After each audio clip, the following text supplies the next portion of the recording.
Hi hello నమస్తే welcome to auto wala updates. ఇప్పుడే super investigation team movie చూడడం జరిగింది.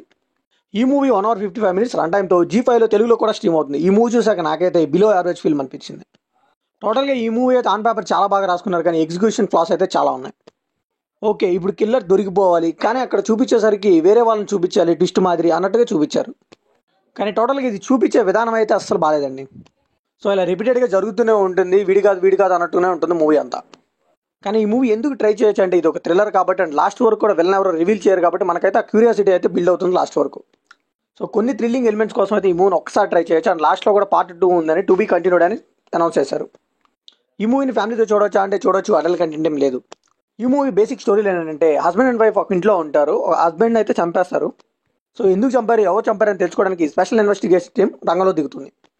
సో ఆ టీం హంతకుడిని కనుక్కున్నారా లేదా అనేది మూవీ అంతా. ఇంక ఈ మూవీలో పాజిటివ్ విషయానికి వస్తే చివరి వరకు హంతకుడు ఎవరనేది మిస్టరీగా ఉంచి క్యూరియాసిటీని అయితే బాగా బిల్డ్ చేశారు. ఇంకా మూవీలో కొన్ని లాజిక్స్ని పక్కన పెడితే ఒకేసారి మర్డర్ని 3 కోణాల్లో చూపించే విధానం అయితే నాకు చాలా బాగా నచ్చింది. అండ్ ఫ్లాష్ బ్యాక్ పోర్షన్స్లో కూడా కొంచెం డ్రామా అయితే వర్కౌట్ అయిందని చెప్పాలి. అండ్ సినిమాటోగ్రఫీ అయితే కొంచెం పర్లేదు అనిపించింది. ఇంకా ఈ మూవీలో నెగిటివ్ విషయానికి వస్తే రైటింగ్ డిపార్ట్మెంట్ అయితే చాలా పూర్గా అనిపించింది. సో అన్నీ ఒకేసారి జరుగుతున్నట్టుగా చూపిస్తూ ఉంటారు. ఫర్ ఎగ్జాంపుల్ ఏంటంటే వాళ్ళ హస్బెండ్ అయితే ఆటోలో ఇంటి వెనక నుండి ఇంట్లోకి వస్తాడు, వెనకాల కెమెరాస్ లేవా లేకపోతే తను వచ్చేదాంట్లో కెమెరాస్ లేవా, తిని ఇంట్లోంచి చూడలేదా అనే లాజిక్స్ అయితే మిస్ అయ్యారు.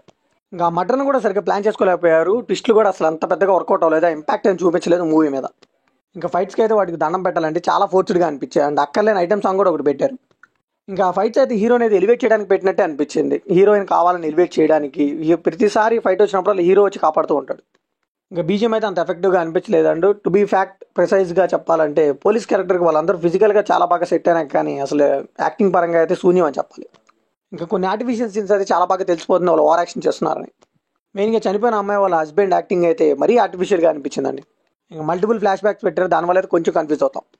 సో మనం ఎంతకంటే చాలా మంచి థ్రిల్లర్స్ అయితే చూసాము, అలానే ఈ మూవీని అయితే మరీ బ్యాడ్ ఫిల్మ్ అని చెప్పలేము. ఈ మూవీని అయితే ఒకసారి అలా ట్రై చేయొచ్చు. మరి ఈ మూవీ మీకు ఎలా అనిపించిందో కామెంట్లో షేర్ చేసుకోండి. చాలా యాక్షన్ షేర్ చేయండి, వెళ్ళే ముందు సబ్స్క్రైబ్ చేసుకోండి.